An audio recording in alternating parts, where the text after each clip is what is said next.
Next Legacy.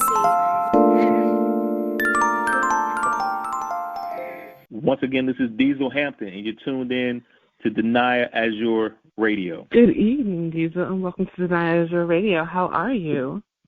I'm doing well. Thanks for having me. I am so glad to have you here. I absolutely love working with you. Your beats are insane. So Diesel Hampton is an amazing Grammy-nominated producer, and he has his own company called GHMG. So before we get into GHMG and how that came to be, how did you originally start doing music? Well, it started back when I was a kid. I was 13 years old, and I've always had an interest in music, but I was 13 years old hanging out at my cousin's house down here in Atlanta, and he was friends with a lot of legendary Atlanta DJs, DJ Kizzy Rock, now known as Mr. Collar Park, DJ Smurf, all those guys. And they come over, they play with the turntables and equipment, and when they leave, I would go in there and play around with the equipment until I got good at it. And every night I'd be working on it, and it just grew from me becoming a DJ to me starting to freestyle rapping with my friends in high school to my sister and I formed our first rap group, and that group became a pretty big deal for us. We got signed to Sony Records. We had that for a couple of years, and then from that we performed at the Grammys in 2002, and then I became a producer on my own right, and produced quite a bit of music. And then I've been working, with Malik Yusuf and his camp for a while, and here I am now, doing my own thing now. That's what's up. So what is one of the first artists that you remember working with? One of the first artists I started working with? On my own? On your own. Mm-hmm. The first act I ever worked with was Kiwan from the St. Louis Hicks. That was the first person I ever worked with. And I worked with him because I started as a DJ for him at a comedy club he had in St. Louis. I grew up in St. Louis, so I played with them for a while, and then I started working on them on a couple of tracks, and that was it. It was the first major artist I ever worked with.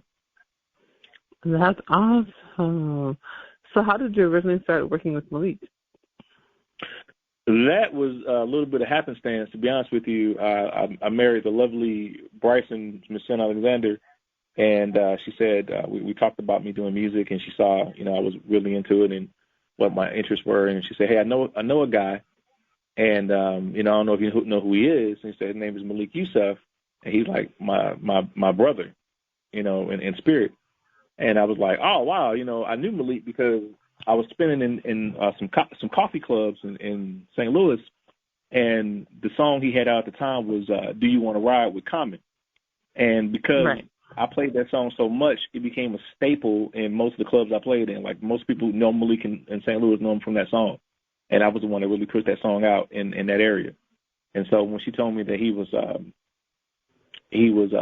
her people, I was excited. Like, boom, let's make it happen. And we hit it off well from the first meeting, and just from that point on, we built a kinship, and started working from there. That is so awesome. And Grammy-nominated producer Diesel Hampton is my guest here on Danaya Azure Radio. I actually met Diesel last year when we were at Grammy weekend, and those who know me in person know how tall I am. So I'm like, who is this person that's like I'm looking up to? What is this? Right. And and then I found out that he was just this because he mentioned he's a producer, but like everybody's a producer when you talk to them, when you're at a Grammy party, and so I got to hear some of his music and just absolutely insane. And so now we're doing some records with That Kids Camp, and it's just been a blessing to be able to work with him, because just to see the progression that he's had working with our students has just been amazing. Well, thank you. I appreciate that. Well, tell us about what do you think of your experience with Bad Kids Camp so far? Because you've been with us for, I want to say, maybe like 6 or 7 months, so.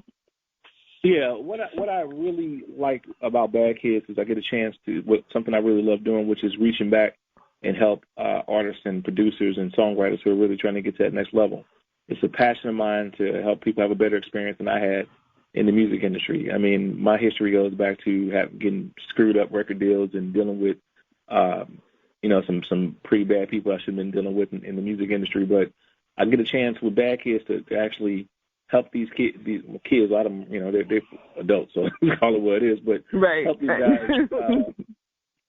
help them become better in what they're doing. And I'm just really happy at seeing, the progression from so many of the artists and so many of the producers. I mean, they went from basic FL Studio beats to actually composing music and seeing the actual growth and change in these guys and the realization of it. And then what I really liked over the past couple of weeks, what we've been doing is really introducing them to the business side of it and how much they adapted to the business part of our music industry. Because I know coming up, we used to say it's the rap game, and I've always was offended by it. I never thought it was a game. I thought it was a business.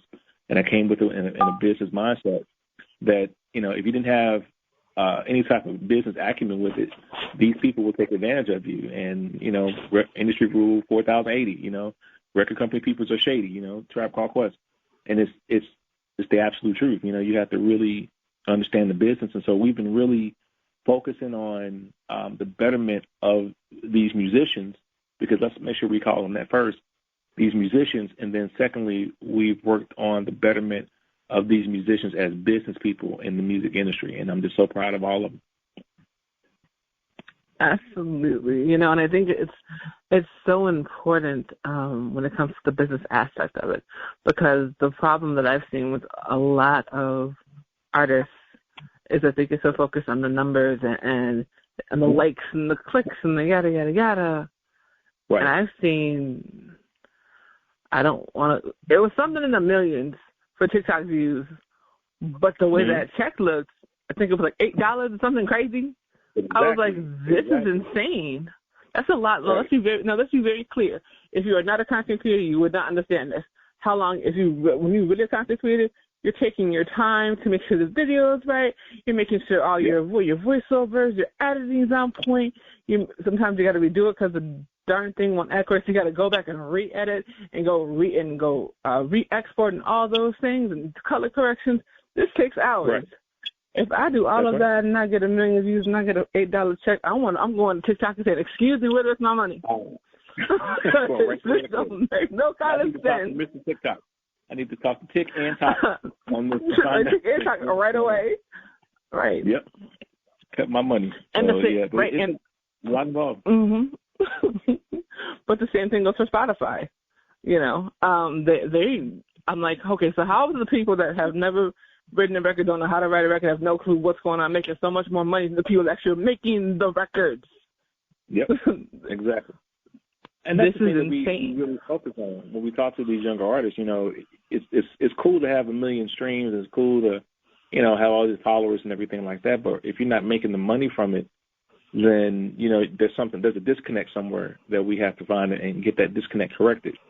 And I think we're in this era where everyone thinks everything is just push a button and it's easy, and it's not. It's harder now than it's ever been to make money in music, in my opinion. I really do. I think we take for granted the ease of social media, the ease of streaming services and devices and things like that, and don't realize, like everything you said before, all the input it takes to make that actually work and happen and become successful with it. It's just it's a lot of input to go into it. I mean, if you don't have every I dotted and every T crossed, you're going to lose hundreds of thousands of dollars if possible, and it's happened. And I think we talked. Oh, definitely. In our last Bad Kids night, we talked about sampling, and everybody loves to sample. Everybody loves to sample, but when we talk about the actual true way to clear sample, goodness, you can hear pin drop. So it's a lot to do in our industry, and those are things that come with time, though. I didn't know all this stuff when I first started. I believe the whole lie that you can sample 8 seconds and not get sued from it, and that's a complete fabrication. So you have to really know your business with it, and that's one thing I've always prided myself on, is knowing everything about everything. Absolutely. And Grammy-nominated producer Diesel Hampton is my guest on Danaya Azure Radio. So we're talking about music and and how social media can affect it. But talk about DHMG and how all of that came to be and what exactly you guys do. So DHMG is not your standard record label. So what we do primarily, we focus on the production side of it. That's our number one priority. We do syncs and placements. We are right now, in contracting and works with Paramount and Netflix. We're doing, and a couple other companies for doing syncs and placements throughout, let's use the term metaverse, in the metaverse right now. And that's our primary function. Secondary, we do direct production for commercial projects. So we've worked with, I've worked with tons of artists from all the way from old school artists like Sounds of Blackness and, In Vogue, all the way up to our newer artists, that's out there. I can look everybody with the word little in front of them. I probably can talk to them and touch them. So we do that. We do the commercial side of it. And then on top of that, we do a lot of the consultation for artists. So that's where my partner, my lovely wife again, Ms. Danaya Alexander, comes in, and we do the consultation, building artists and development. And that's a lost art in our industry right now, where there isn't really focus on the artist and development part. Unfortunately, a lot of us are confused, thinking I make a hot song, I put it on Spotify, I got 10,000 Instagram followers, I'm good. And it's not that. I mean, if you really want to be your top tier, your high end artist, your Cardi B's, your hell, I hate to say Justin Timberlake's, not Justin Timberlake, what's the boy's name? Justin Bieber's. I'm just saying names that people recognize. There's still art to developing an artist, and that's what we do. So that's the third tier of what we do. So production, sync placements, and consultation is what the Diesel Hampton or DHMG Music Group is all about. That's definitely what's up. And shout out to Bryson. We actually had her on right after she dropped her book, Fuck It, which is super, super awesome. So shout out to her and all the work she was in helping her out with Bad Kids. And she's just an incredible, not just a writer, but she's a poet and just so, so smart and just really, really good when it comes to content creation and all of that. So make sure y'all show some love to her as well. And shout out to Netflix and Paramount Plus. Those are two of our partners as well here at Next Legacy. Yeah. So yes. Super dope. I think what would be the biggest advice that you would give to an independent artist who's first starting out? I'll give the same piece of advice that was given to me by Pharrell Williams, and that is, if you're going to be an artist, definitely be an artist and go as hard as you can as an artist, but hire somebody to run your business as hard as you're going to run your artistry.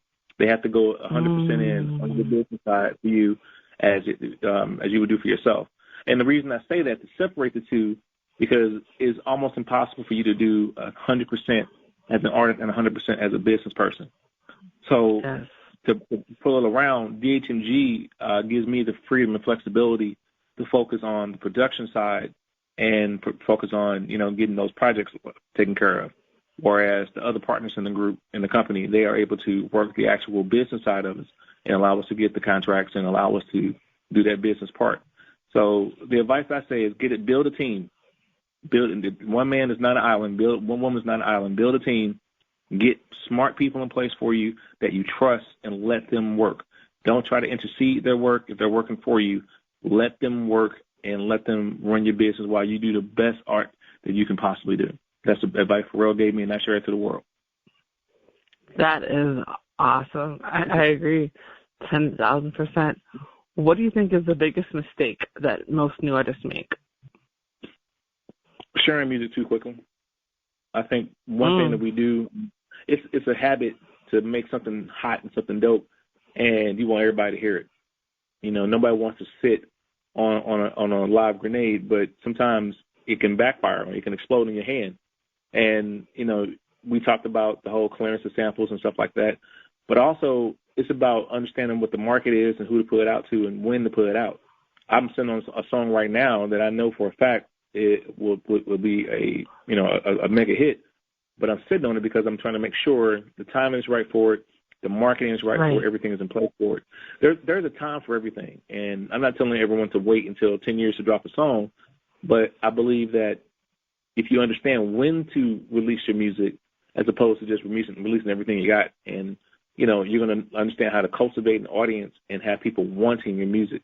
The thing that's upset me about black music more than anything, especially hip-hop music, because that's the realm I grew up in, is that our artists now want to drop 1,000 songs at one time, and yet no one knows who they are.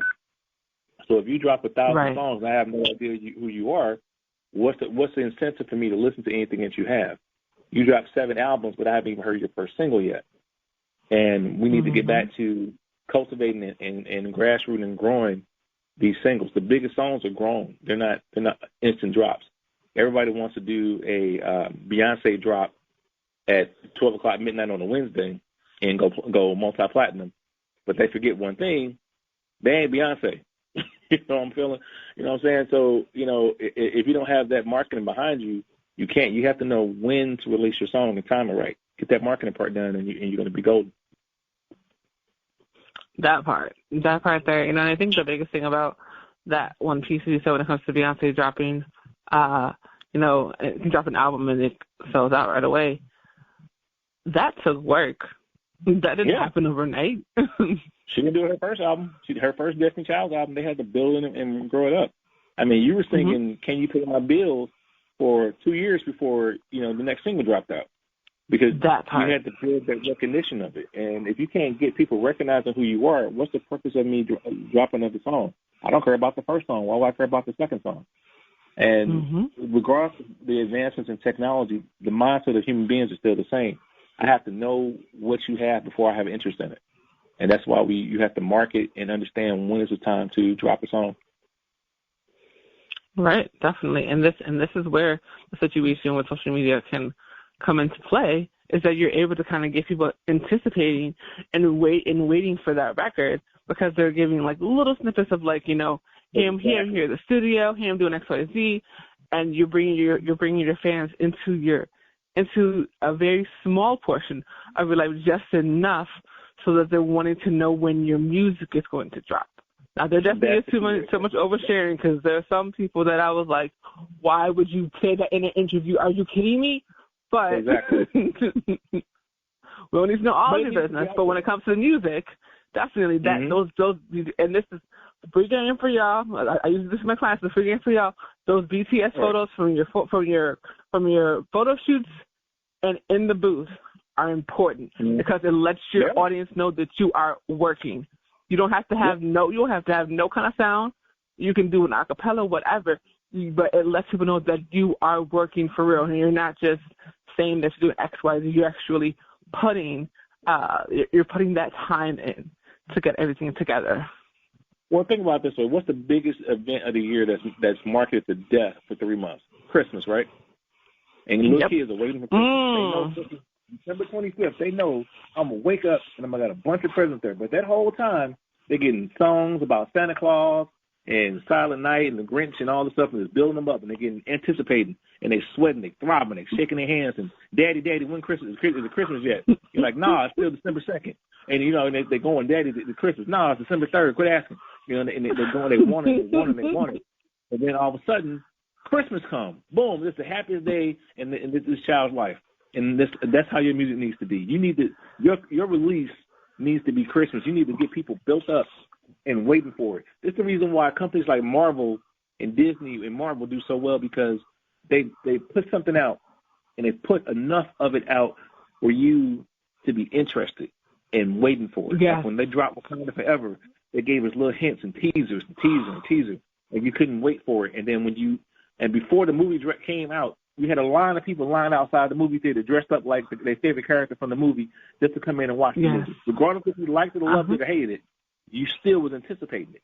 And that's what you have to do for your music. You have to anticipate. You have to make it so that people want to hear your music. That's why throwing out 1,000 songs at one time is the worst thing a young artist can do. They get confused from a Lil Wayne mixtape and think they can do the same thing.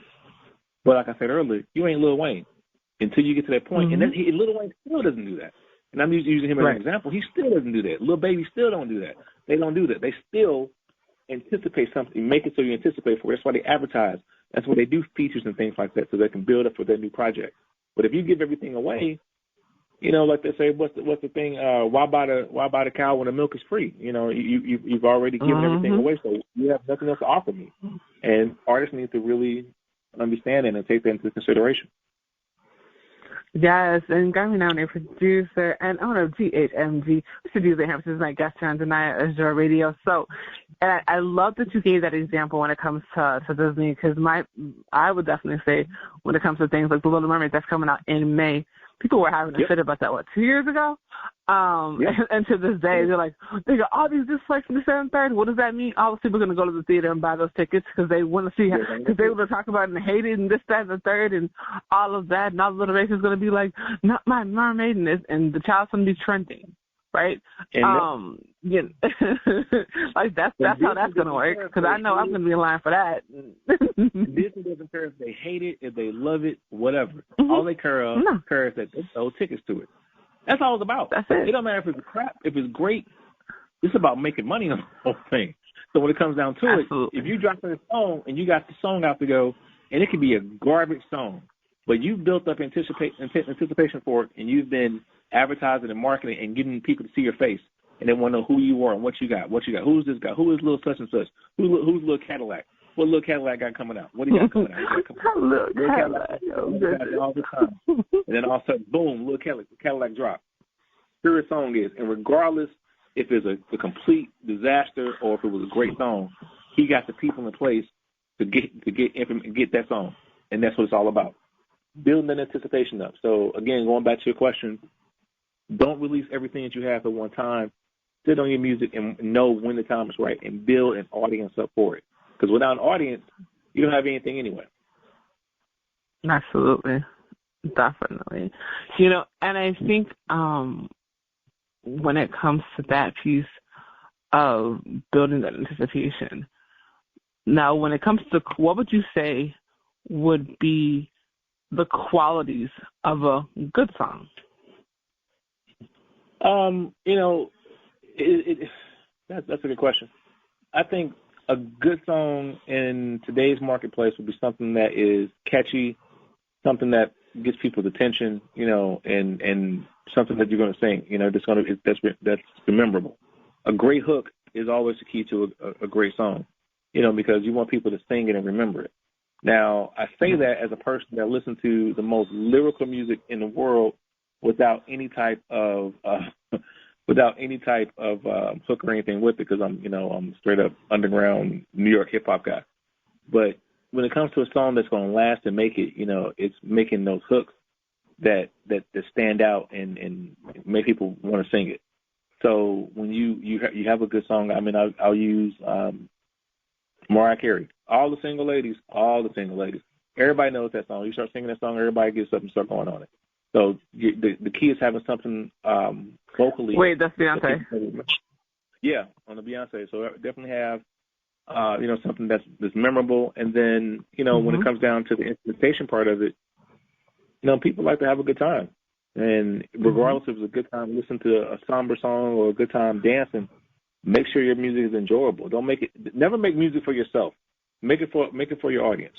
Don't sit up and make the stuff that you just want to make because you think this is dope and you're so creative and you're so above everybody else. Because, and excuse my language, that shit don't sell. When it comes down to it. Yeah. The more creative you are, the further away you can get from your fan base. And I'm not saying this just to make dumbed down music. I'm saying make something that people want to dance to. I never forget that movie years ago, Spike Lee movie, Mo Better Blues, and he say, and Denzel was arguing with Wesley Snipes, and Wesley Snipes says the problem is you grandiose people don't play what the people want to hear, and that's what it comes down to.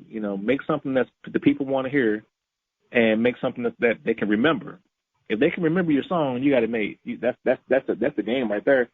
Kanye West, every song he made, that his big hits are songs that you can sing. Jesus Walks, because you remember Jesus Walks without question. Anytime you can say, she give me money, you remember those songs because it's right there. It's it's catchy, and you can sing. And people want to sing. When they hear a song, you want to sing along with it. The thing I love about music is that it's that one art form, I believe, that everybody wants to be a part of. When you hear a song, You just don't want the band playing the song. You know, the human body wants to dance to it, so we want to feel it, and then we want to sing to it, so we want to know it. We want to be a part of it, like we made the song ourselves. I mean, you hear a Michael Jackson song, and to this day, I get up like a little kid and start singing Billie Jean. I'm dancing with it because I want to be I want to be Michael. I want to be the person that's singing that song, and that's what it comes down to. You know, so again, make something that people can remember. The hook is always good, and make something people can feel, and then you got a hit. Most definitely. So when it's all said and done, what do you want your legacy to be? You know, and that's a great question. For me, is one, to be recognized for the work I've done, working with other musicians and other artists. At one point in my life, I wanted to be Quincy Jones.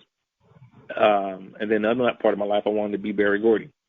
At this point, I want to be Russell Simmons. You know, I just want to be known as not just a man in the forefront so much, because, you know, I rather build and create something and be known for my creation than being known as the face of that creation. If you understand what I'm saying, I want to build an entity that, you know, that brought people up to where they want to be with everything musically. You know, my desire is to turn out as many great artists as possible and really bring great music out. I'm not going to use good music because, you know, that's Kanye's thing. I'm going to say great music. Great music out.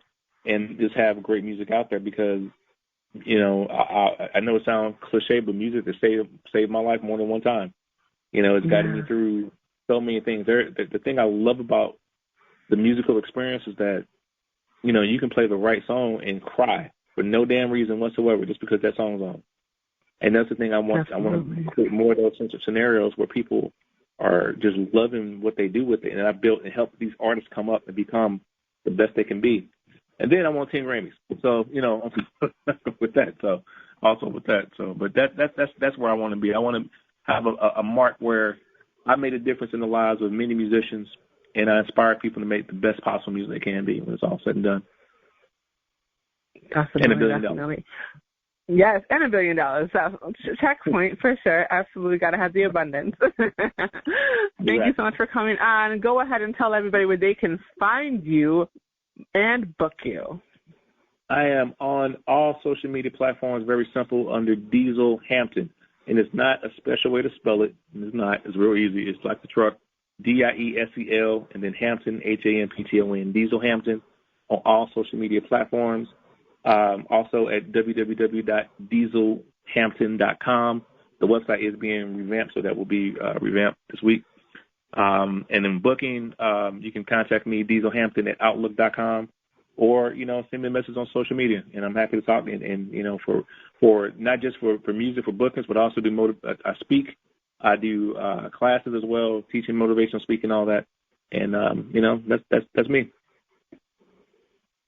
Yes, Diesel is definitely an amazing producer and even better teacher. It is a pleasure to be working with him with Bad Kids. So thank you so much, Diesel. You are so awesome. Thank you so much, Danaya. I really appreciate you having me on board. I don't care. Hands on you, driving drunk, up to my thing. Rolling mid, what's I now? Live my life, getting out jeans. I don't care. Hands on you, driving drunk, up to my thing. Rolling mid, what's I now? Live my life, getting out jeans. I don't care. Hands on you, driving drunk, up to my thing. Rolling mid, what's I now? Live my life, getting out jeans. I don't care. Hands on you, driving drunk, up to my thing. Rolling mid, what's I now? Live my life, getting out jeans. I don't care. Hands on you, driving drunk, up to my thing. Rolling mid, what's I now? Live my life, getting out jeans. I don't care. Hands on you, driving drunk, up to my thing. Rolling mid, what's I now? Live my life, getting out jeans. I don't care. Hands on you, driving drunk, up to my thing.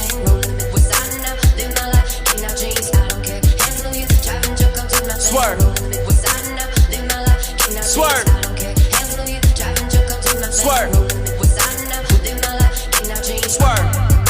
Heated seat with the top down. Classic coupe in the college town. Flag in my pocket for when you out of bounds. Throwing money out the window like a cap and gown. Duffel bag in the passenger, interior Africa, cruising like I'm a bachelor. Style super spectacular, speaker turned to the max, so they tryna bite me like Dracula. Swerve, swerve, swerve, swerve, swerve, swerve, swerve. Lakeshore to the south side, Peachtree cruising, 75. Not Atlanta, but I'm next to kin. Yeah, Atlanta, peep, send it, breathe it in. Best kept secret, Illuminati. on my body, bitch, now you paparazzi. Move how I move, I ain't never sorry. If you ride and light it up, blow some trees, pass Bacardi. Swerve, swerve, swerve, swerve, swerve, swerve, swerve, swerve. Yeah, need a drink. To be sober? Nah. Swerve, swerve, swerve, swerve,